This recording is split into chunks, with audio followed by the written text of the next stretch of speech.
Buenos días a todos y a todas. Desde agradecer a la delegada del Gobierno sus palabras y sumarme al pésame que han manifestado para todos los familiares de los pacientes que han fallecido como consecuencia del coronavirus. También quiero agradecer desde aquí, en nombre de Ingesa, el esfuerzo que viene realizando toda la población, o gran parte de la población, para seguir las medidas de salud pública que se vienen decretando. Es el punto importante de todo esto en una pandemia, que se cumplan las medidas de salud pública. Agradecer a todos los profesionales sanitarios, no solo de Ingesa, sino de todo Ceuta, que en distintos ámbitos están trabajando con relación a la pandemia del coronavirus. También a otras entidades, a las fuerzas y cuerpos de seguridad del Estado, ONG, en definitiva, todas aquellas entidades y organizaciones que desde el primer momento, desde el mes de marzo, están trabajando de forma incansable para hacer posible frenar la pandemia que estamos padeciendo en Ceuta, en España y en todo el mundo. Y a los medios de comunicación por el seguimiento diario de la pandemia y la información que facilitan a los ciudadanos.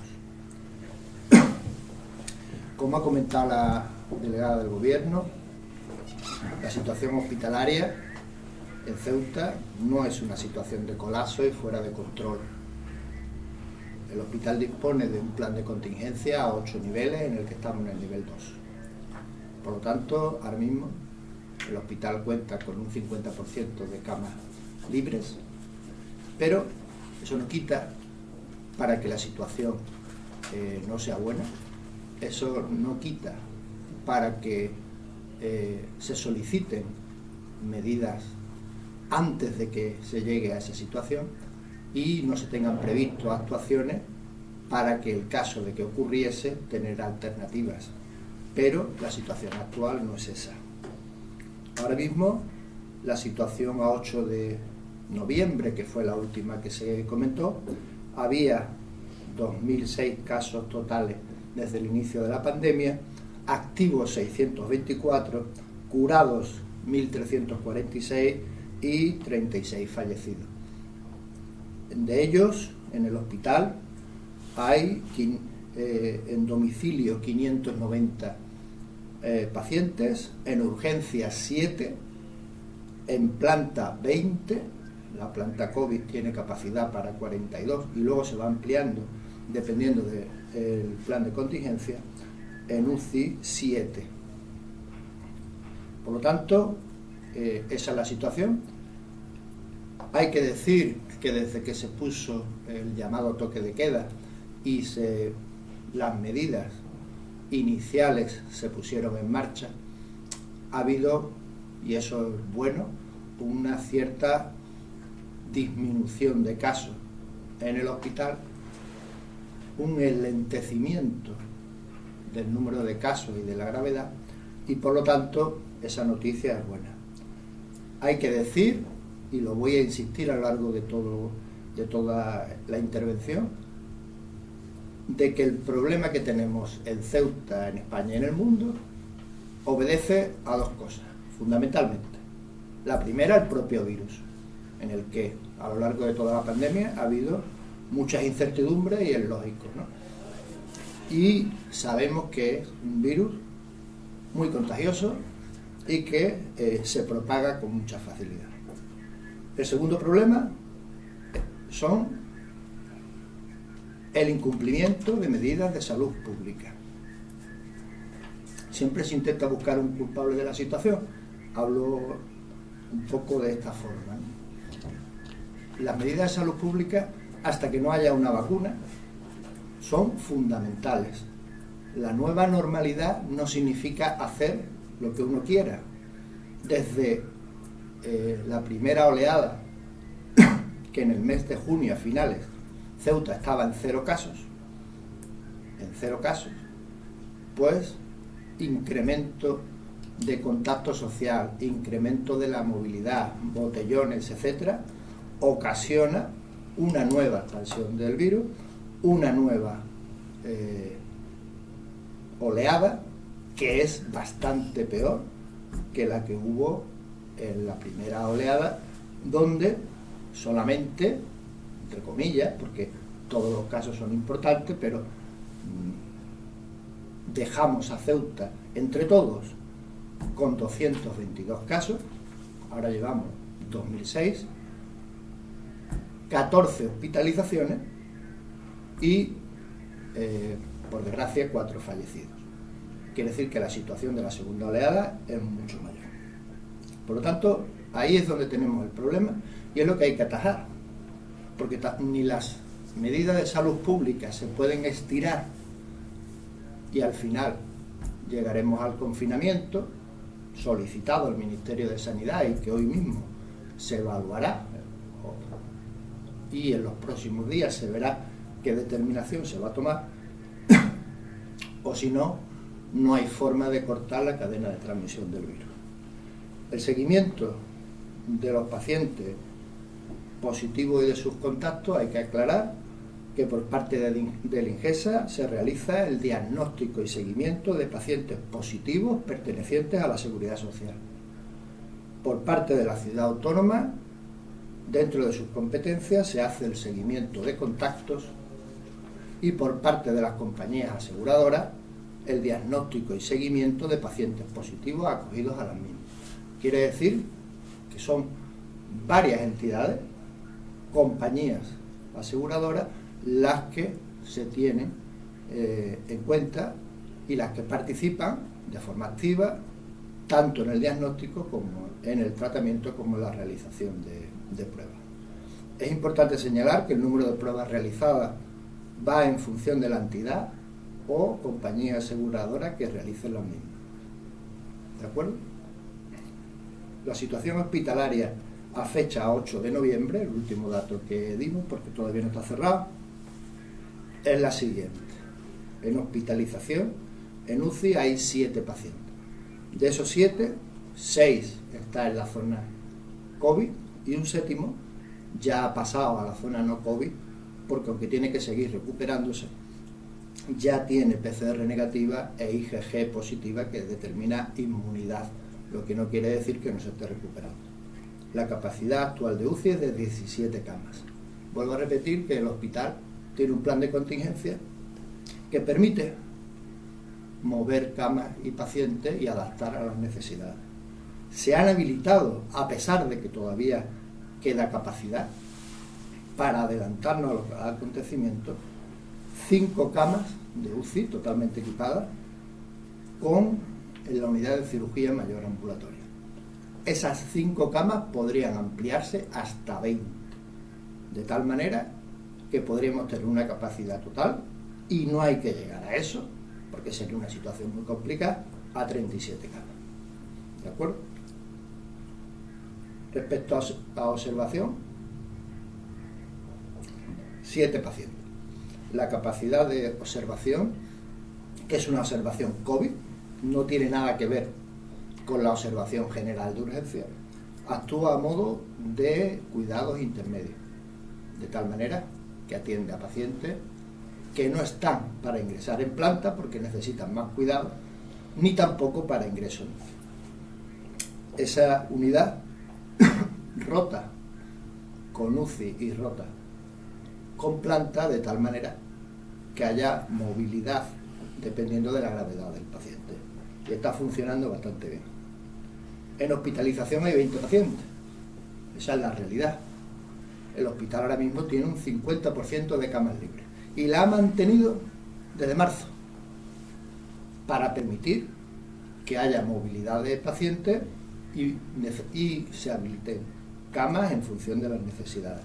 Estamos en el nivel 2 del plan de contingencia. La planta COVID actual, que es media planta de un hospital, tiene disponibilidad de 42 camas. Estamos en 20. Ya están habilitadas en la hospitalización médica 1 8 camas más, que pueden ampliarse hasta 24. Y a partir de ahí ir subiendo en el plan de contingencia, ocupando otras zonas, reorganizando zonas de baja ocupación y dejar camas libres para ampliar las zonas COVID, dependiendo del plan de contingencia. Y en UCI, ya dijimos que había 17, en observación de urgencia 7 y en hospitalización 20. Además hay camas COVID en pediatría, neonatos, obstetricia, todas ellas ampliables. Por lo tanto, Ceuta, al tener un hospital que permite movilidad dentro de la organización interna y permite la expansión, pues hace que el plan de contingencia pueda llevarse adecuadamente. Todo el personal sanitario está llevando la pandemia de forma eficiente, hay margen de actuación y lo que hay que hacer es contener la situación actual, evitar que continúe el contacto y doblar la curva de incidencia para hacer posible que todo esto mejore y no tener que pasar a otras fases. Por último, decir que además de eso, el INGESA, además de la asistencia sanitaria, está haciendo actividad quirúrgica, toda la cirugía urgente de todas las especialidades, todas las cirugías programadas sin ingreso con normalidad, consultas externas y exploraciones especiales. Además, también en atención primaria, actividad presencial, telefónica, telemática, domiciliaria, toma de muestras en domicilio. Estamos en plena campaña de vacunación antigripal y hoy comenzamos la segunda fase de la encuesta de seroprevalencia, que estará durante 3 semanas y determinará la situación epidemiológica de Ceuta y las medidas a adoptar una vez que se conozcan los resultados. Muchas gracias y a partir de ahora pues, entramos en el turno de preguntas. La primera pregunta del medio Ceuta ahora, y dice: ¿qué opinas de las alertas y llamadas de socorro que han enviado los colectivos médicos de Ceuta respecto de la gestión del INGESA, dependiente del Ministerio de Sanidad en Ceuta? Bueno, es una situación de pandemia donde hay muchas incertidumbres, donde hay miedos y es normal que el personal sanitario, en este caso la pregunta hace alusión a colectivos médicos, pues soliciten medios y recursos. Todo el personal sanitario y no sanitario de INGESA está haciendo una labor muy encomiable en atención a los pacientes. Yo quiero hacer un llamamiento a la población, de tal manera que muchas veces parece que el sistema sanitario tiene que dar respuesta inmediata a todo. A los profesionales sanitarios a veces se nos exige un plus de esfuerzo, un plus de trabajo, que no sería necesario si se cumpliesen las medidas de salud pública y se hiciesen las cosas como hay que hacerlas. Como dije antes, el problema es el virus y la no realización de las medidas de salud pública como hay que hacerlo. Ese es el problema. Por lo tanto, ahí hay que incidir. El INGESA ha hecho un esfuerzo, el Ministerio de Sanidad gestiona la asistencia sanitaria en Ceuta, se han hecho refuerzos en las áreas más afectadas que trabajan más con COVID, hay otras áreas del hospital en donde ha habido menor actividad como consecuencia de la primera oleada, bajar la actividad en otras áreas, y en urgencias, UCI, hospitalización, medicina preventiva, microbiología, se ha hecho un esfuerzo considerable que sería muy largo de detallar, aunque se dispone de dicha información.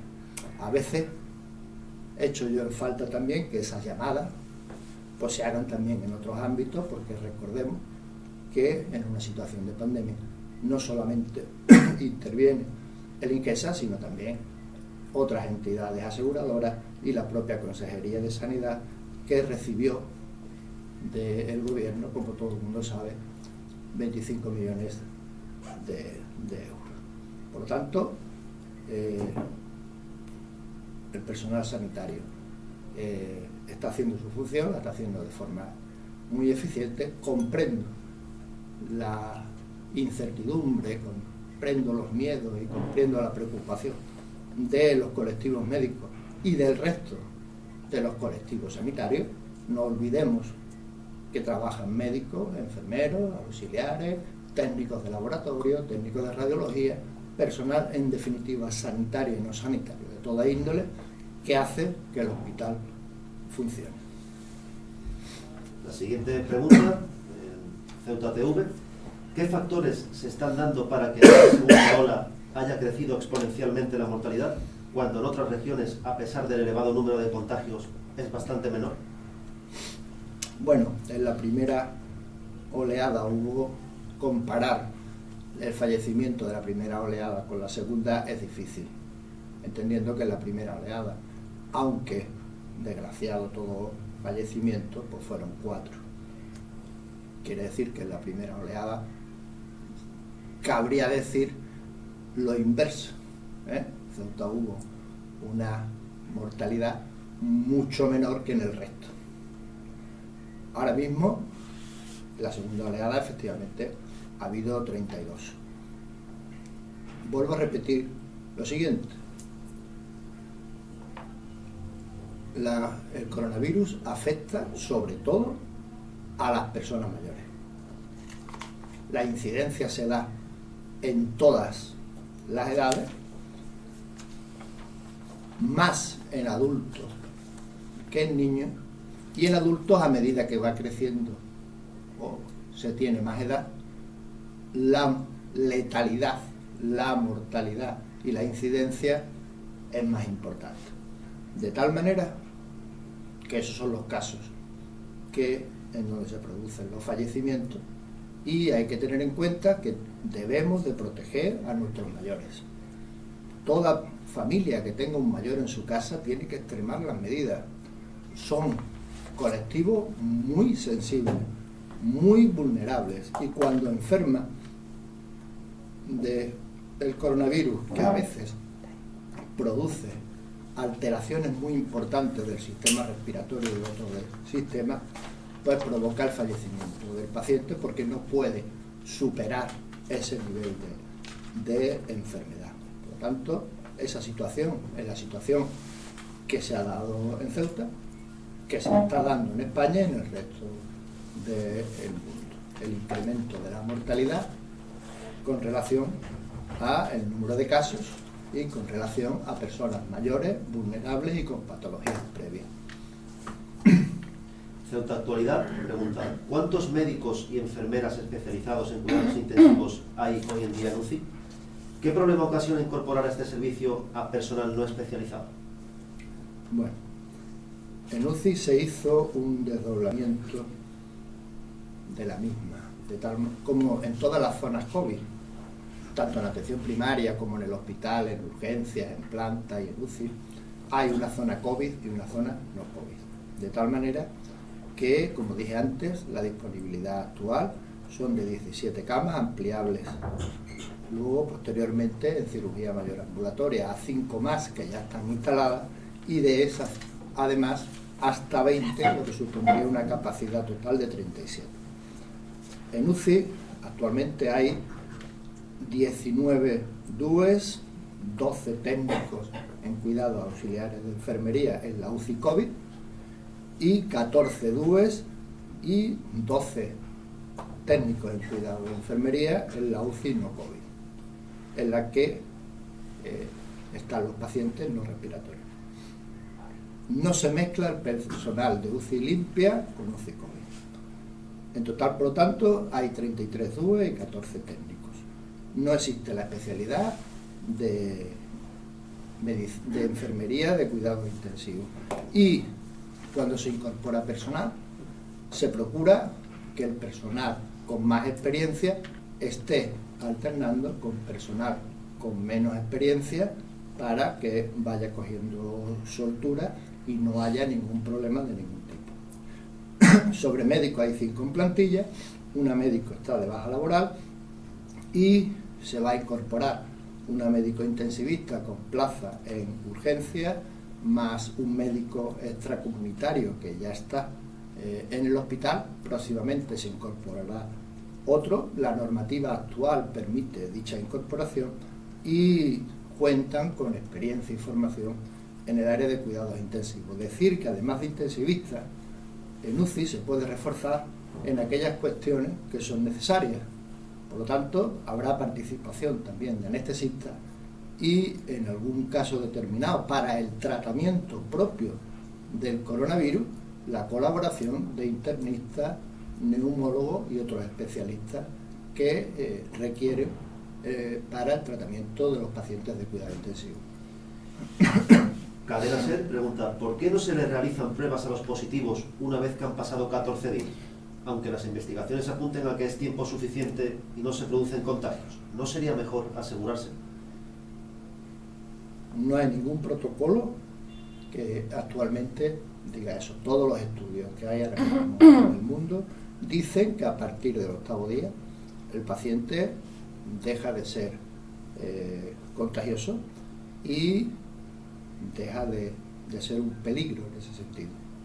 La valoración del médico es importante también, porque los protocolos del Ministerio determinan que debe de tener 3 días sin fiebre. En los asintomáticos no la ha tenido en ningún momento, y con 3 días sin fiebre y 10 de aislamiento se puede dar el alta y no es necesaria la realización de pruebas. Por lo tanto, esa es la situación y así se va a mantener. Así son los protocolos que están en el Ministerio de Sanidad y esa es la metodología que se está haciendo. Onda Cero pregunta, ¿por qué Ceuta es una de las regiones donde menos PCR se hacen? Bueno, ahora se llama técnica de diagnóstico de función activa, que incluye tanto la realización de PCR como test de antígeno. La metodología que se sigue para hacer la estadística nacional, en el numerador se suman las pruebas que se hacen por asistencia sanitaria, no solamente INGESA, sino otras entidades que hacen asistencia sanitaria. Ceuta tiene una importante población de funcionarios, muchos de los cuales su asistencia sanitaria corresponde a compañías aseguradoras. Y se suma además las medidas de cribado que hace la ciudad en el ámbito de sus competencias, porque las funciones de cribado son competencia de la ciudad. Y en el denominador, los habitantes. Y ahí nos sale la tasa de pruebas por 100.000. Yo puedo afirmar que el número de pruebas que se hacen en INGESA es adecuado, sigue los procedimientos y se hacen en tiempo y forma. Si el resto que tienen que hacer pruebas la hacen en menor cuantía, ocurren dos situaciones: que disminuye el número de pruebas por 100.000 habitantes respecto a otras comunidades autónomas, y como el INGESA hace pruebas a los pacientes sintomáticos, el índice de positividad es más alto. Si se hicieran más pruebas por parte de compañías de seguros y por parte de la ciudad, hoy se va a iniciar un punto por parte de la ciudad para hacer pruebas a población sana, subiría el número de pruebas por 100.000 habitantes y disminuiría la positividad de las mismas. Saldrían pacientes positivos, pero también muchos negativos, con lo cual, al dividir, pues disminuye el tanto por ciento de positividad de las mismas. Esa es la explicación. El Faro de Ceuta pregunta, ¿por qué razón ha ordenado desalojar el centro de salud del Tarajal? ¿Es porque se ha pasado a otro escalón de contingencia de Luce? No sé de dónde sale esa información. No se ha dado no se ha ordenado desalojar el centro de salud de Tarajal en ningún momento. Lo que sí se hace y ya lo venimos diciendo durante toda la pandemia, es adelantarnos a los acontecimientos. El plan de contingencia del hospital llega y puede llegar a desalojar parcial o totalmente el centro de salud de Tarajal. Estamos en una situación en la que eso en la actualidad no es necesario y es posible que no sea necesario en ningún momento. Pero el que no sea necesario no quiere decir que no esté previsto para aquellos casos en los que pudiera necesitarse. Además del Centro de Salud del Tarajal, hay otras medidas de reorganización interna que se pueden llevar a cabo y, por lo tanto, barajarse varias opciones que vienen en el plan de contingencia.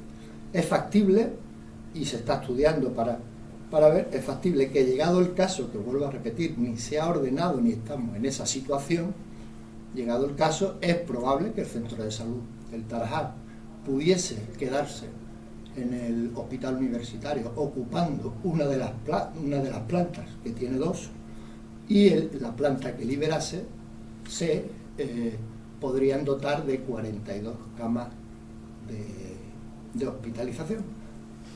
Todo el material está adquirido, todo el material está almacenado. Es un material que debería haber estado con antelación, pero que durante el periodo anterior, pues aquellas plantas de hospitalización pues se ocuparon para, de alguna manera, reponer el material que se iba poniendo defectuoso en vez de comprar material nuevo, de tal manera que cuando llegamos, pues esas dos plantas, gran parte del material que debería estar allí y nuevo no estaba. El pueblo de Ceuta pregunta: ¿dónde piensan alojar el centro de salud del Tarajal si fuera necesario evacuarlo del hospital? ¿Por qué no se ha acometido la ampliación de la zona diáfana de urgencias para ampliar la observación y así recuperar el área pediátrica, que actualmente actúa como observación de urgencias no COVID? Ya hemos comentado anteriormente que en el caso de trasladar el centro de salud del Tarajal, que no es el caso todavía, probablemente con el desalojo de una sola planta sería suficiente y permaneciese. En el caso de que fuera necesario, y es una situación que está bastante lejos todavía, y que hubiera que llevarse el centro de salud entero, pues tendría que ir al centro 2 y habilitar ese centro de salud en horarios de mañana y tarde para alternar las funciones de ambos centros de salud. Esa noticia ha salido, creo que ha salido con muchísima antelación y no estamos todavía en esa situación. ¿Por qué no se ha acometido esa obra? Esa obra se está en fase de estudio, se va a hacer, y en fase para poder ampliar la zona posterior de urgencia. Habría que preguntarse también por qué no se hizo anteriormente, porque anteriormente hubo ébola, hubo gripe y hubo otras enfermedades infecciosas de alto riesgo. Como podría preguntarse por qué se está ampliando ahora y se está haciendo el SWAP, el Servicio de Urgencia de Atención Primaria, en el edificio de la Mutua, cuando podía haberse hecho con mucha antelación, o por qué se está haciendo el Centro de Salud del Tarajal cuando hace muchos años que se tenía que haber hecho. Vamos a poner las cosas claras también, ¿vale? O sea, lo que no se ha hecho en años, pues hay que hacerlo ahora en meses. La ampliación de la zona posterior de urgencia está en estudio, se va a hacer como obra de emergencia y se va a tener en poco tiempo. Y ojalá se hubiera tenido antes. Radio Televisión Ceuta pregunta: ¿qué opina Ingesa de la petición del Colegio de Médicos de hacer un cribado a toda la población? Me parece bien.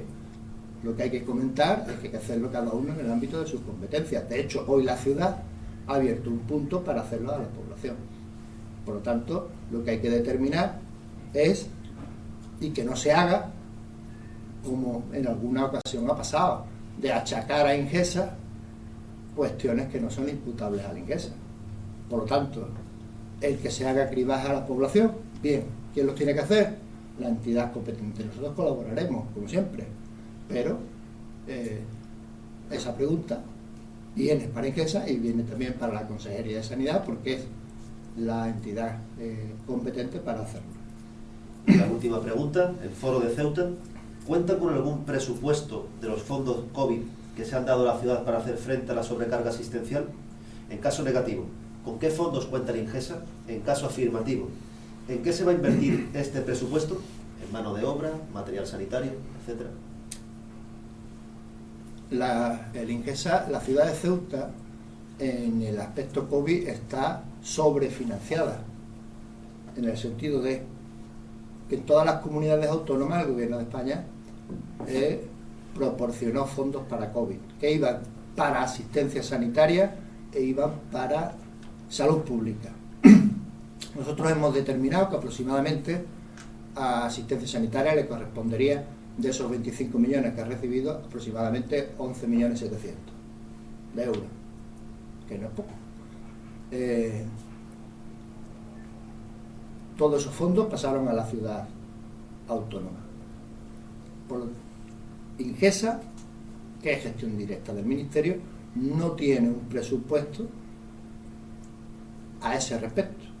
Lo que hace es que el Ministerio financia directamente todas las obras de emergencia, todos los recursos humanos, todos los recursos materiales que son necesarios y están disponibles. Nosotros no tenemos restricciones presupuestarias. Todas aquellas obras, todos aquellos recursos humanos, todos aquellos recursos materiales, no más que recordar el tema de microbiología o medicina preventiva, urgencia, etcétera. Todos esos fondos vienen directamente del Ministerio. Nosotros estamos haciendo toda la labor sin restricciones presupuestarias y por lo tanto hay que sumar lo que entra en Ingesa más lo que ha recibido la ciudad autónoma de Ceuta al respecto.